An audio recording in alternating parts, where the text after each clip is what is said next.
So I have not seen Gran Turismo yet. I don't think it came out in my area yet. But when it does, I will make sure I check that out. I think it comes out this upcoming uh Friday. So I gotta make sure I check that out. I'm a huge Gran Turismo fan. But apparently in this video, the Critical Drinker, he has a video called Gran Turismo Better Than It Has Any Right to Be. So hopefully he doesn't spoil it. I'm pretty sure. I'm assuming that this is saying that he saw it and he's going to talk about it. So hopefully he doesn't spoil some things. But either way, I want to see what his opinion is on it. I'm not going to have it influence whether or not I watch it or not, because I already got tickets to go see it. So I'm gonna go see it. Well, let's check this thing out. I want to see what he has to say.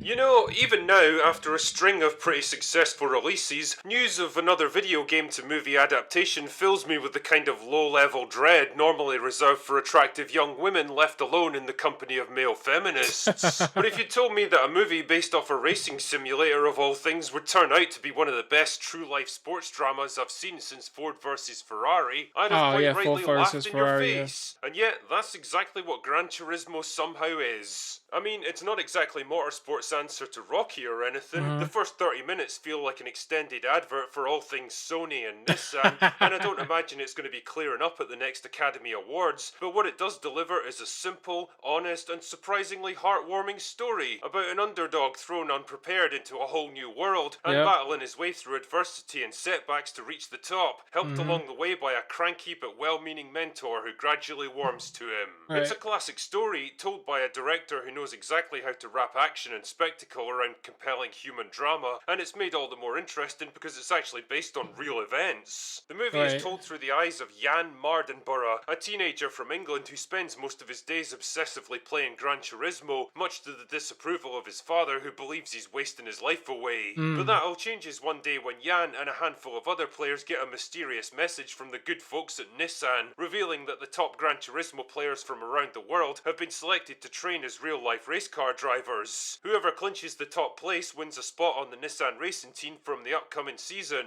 An idea that's so goofy and dangerously impractical that it could only possibly have sprung from the minds of real-life advertising executives. Anyway, before you know it, Jan and his fellow gamers have been whisked off to GT Academy, where they get put through their paces by Jack Salter, a retired driver who's been given the task of turning a bunch of skinny teenage video game addicts into top-level racers. He doesn't think it's a very good idea and makes it his business to prove that the whole scheme is a complete waste of time. Needless to say, not everyone makes the cut, but to Salter's surprise, Jan manages to hang in there and eventually captures the top spot, earning himself a contract for the season ahead. Based on a true story. In his first race, which turns out to be a real baptism by fire. His fellow racers and even his own pit crew treat him as kind of a joke and do their best to force him right out of the sport. And when a near-fatal crash threatens to prove them all right, will Jan have what it takes to fight his way back, or will he give up and walk away for goods? Now, I'd be lying if I said there was anything particularly subversive or unexpected in Gran Turismo. In many ways, it's content to drive a well-worn and reliable path, with all the stock elements you'd expect from a sports drama like this. The plucky underdog given a 1,000,000-to-1 shot, the grouchy and aggressive mentor who seems unforgiving but ultimately pushes him to reach his true potential,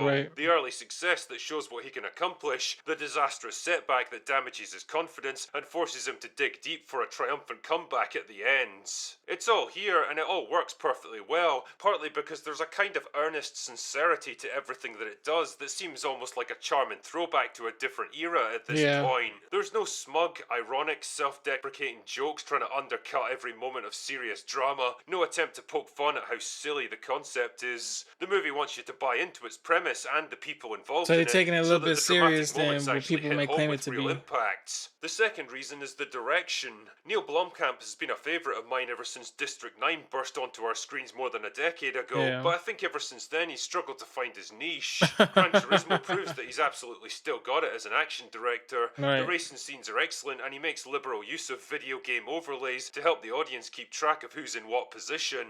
There's lots of little cutaways to engines and machine parts working away. I can already and tell I'll there's be gonna be a honest lot of here, this in it's this always movie nice that to I'm see really a bit gonna of gear like. porn in movies like this. Blomkamp knows exactly who his audience is, and he's happy to give them exactly what they want. The other key element is the almost father-son relationship Right. between Jan and I was Jack at about the to say core of the that they movie, do which have some develops sort of like slowly over the father-son course of the relationship film and where never feels rushed or contrived. And props to I David was gonna Harbour. say it does feel like a father-son relationship where the coach or whoever is trying to push him to his limits, and the other one is like either he's on verge of quitting or thinking about quitting, and the father-esque figure is trying to say like, no, keep moving forward. Times like these, bring the best out of you, yada yada yada type of thing. On this one, the guy absolutely steals the show, delivering the kind of commanding, world-weary performance you'd expect from a guy who's been there and done that long before our protagonist. Oh my goodness, a movie that portrays an aging man as a source of valuable wisdom, motivation, and hard-won life advice? What's ever next? If I had to level a few What's criticisms at next? this movie, I'd say that Jan's relationship with his girlfriend Audrey could have been fleshed out a bit more. The film Ah, doesn't give her a whole lot of involvement in key events, or really do anything particularly interesting with her character, and overall I think they either should have beefed up her role to make her more of an emotional counterpoint for Jan to bounce off, or just taken her out of the script altogether. And yeah, as I said hinted just at take her before, out of the the script product placement gets altogether. a bit over the top at times. We get it, Sony, you're really pleased with this game, you don't have to hammer it home every 2 minutes. The movie also clocks in at well over 2 hours, which feels a bit 2 hours. protracted for what it actually delivers. I mean, I was never bored or anything, but I was definitely ready for that final race to roll around.